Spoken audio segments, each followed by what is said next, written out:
আসসালামু আলাইকুম।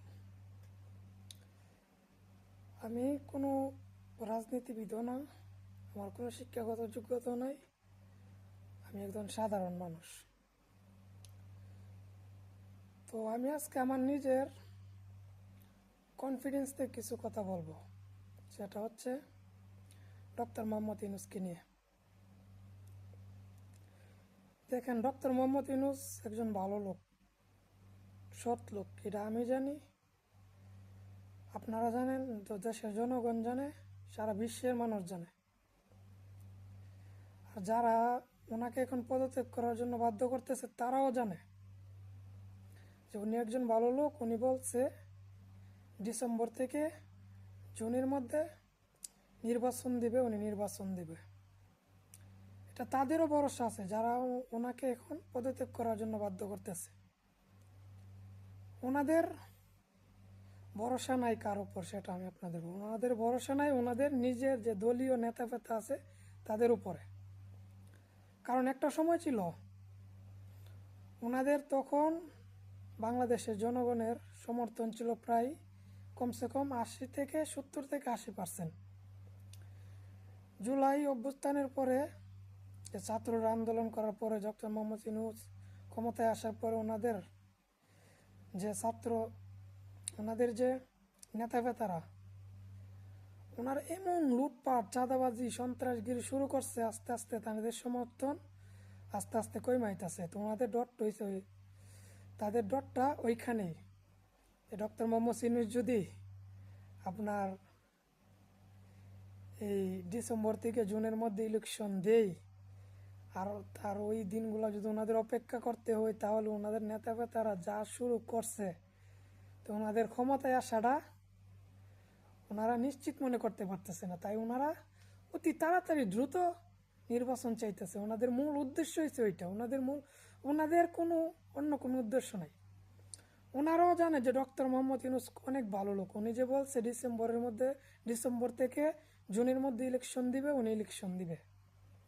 কিন্তু ওনাদের নিজ দলীয় নেতা ফেতাদের উপর ভরসা করতে পারতেছে না। তাই ওনারা অতি দ্রুত নির্বাচন চাইতেছে। যদি জুনের মধ্যে ইলেকশন দেয় আর ওনারা যদি জুন পর্যন্ত অপেক্ষা করে, তা তাদের যে জনসমর্থন আছে ওইটা আস্তে আস্তে প্রায় আমার মনে হয় তলানিতে আসতে পারে। ওনারা যেই শুরু করছে লুটপাট, চাঁদাবাজি, সন্ত্রাস, ওনারা প্রায় আওয়ামী লীগতে পেরিয়ে যাইবে।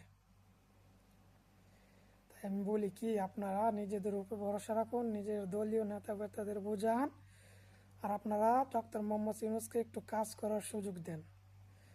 আমরা আপনার বাইরে থাকি, আমরা বাইরের লোক থেকে শুনি কে কেমন, কে ভালো, কে খারাপ, আমাদেরকে বলে। আমরা বাইরের লোকের সাথে ওঠা বসা করি। বাইরের লোক বলতে সাধারণ জনগণ না, সরকারি লোক। আমার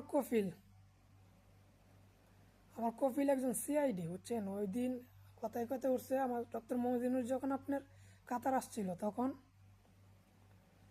আমার কপিল বলছে যে তোদের সরকার তো কাতার আসছে। তাই আমি বললাম যে হ্যাঁ, আমাদের সরকার কাতার আসছে। তুই জানোস? জানতাম না। আমি তুই চিনোস ডক্টর মোহাম্মদ ইউনূস? চিনি, আমি চিনি না, সারা বিশ্বের মানুষ চিনে ওনারে। তা আমি চিনতাম না? উনি একজন ভালো লোক। আমি বলছি না, উনি আমার কপিলে আমার বলছে যে উনি অনেক ভালো লোক। উনি যদি তোরার দেশ তাই এত অনেক উন্নত হইব। দেখেন, বাইরের মানুষ ওনাকে চিনে, অথচ আমরা নিজের ঘরের মানুষ আমরা ডক্টর মোহাম্মদ ইউনূসকে চিনতেছি না, মূল্য দিতেছি না। আমরা চিনতেছি ঠিক আছে, আমরা জানি উনি ভালো, কিন্তু নিজেদের স্বার্থর জন্য আমরা তাকে মূল্য দিতেছি না, তাকে সময় দিতেছি না।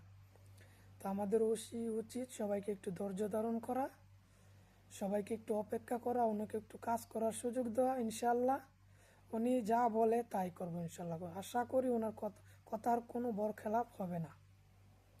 আর ওনার কথার যদি বরখেলাপ হয়, তাহলে দেশের জনগণ এটা মেনে নেবে না। তা প্রায় দেশে দেখেন, আমার বয়স বেশি না, আমি প্রায় মনে 2-3টা ইলেকশন, সরকারি ইলেকশন পাইছি, কিন্তু আমি কোনোদিন ভোট দিতে পারি নাই। আমারও একটা আউস যে আমি দেশে গিয়ে ভালো